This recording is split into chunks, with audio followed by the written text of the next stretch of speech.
सुखता नस त पिया द तनी रस न त जाम हो जाई।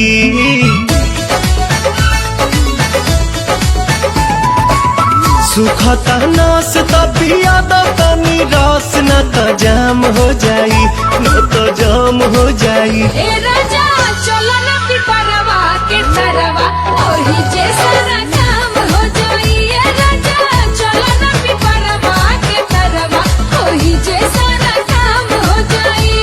जानी बात टरकाव यही लागे ढरकाव रानी अजूरी में उठावा के पानी। बड़ा तेज पट धूप सब राजा रूप देखो काहे में फंसी जवानी। राजा चलो ना पिपरवा के तरवा ओही जैसा काम हो जाई। ए राजा चलो ना पिपरवा के तरवा ओही जैसा काम हो जाई।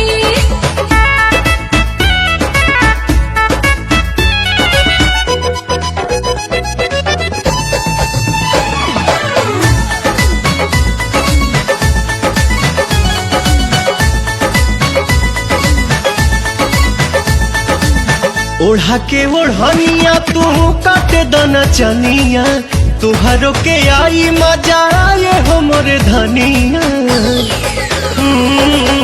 ओढ़ा के ओढ़निया तू काटे दना चनिया, तुहरो के आई मजा ये हो मोरे धनिया। नशा में नतीजा कुल बिगाड़ देबो हो, सारा इज्जत के बेइज्जत में लसार देबो हो।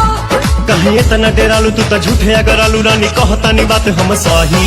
ये खेल बानी हमनी अकेले देखे गहुआ के लोग का कही। राजा चलो ना पिपरवा के तरवा ओही जैसा काम हो जाई। ए राजा चलो ना पिपरवा के तरवा ओही जैसा काम हो जाई।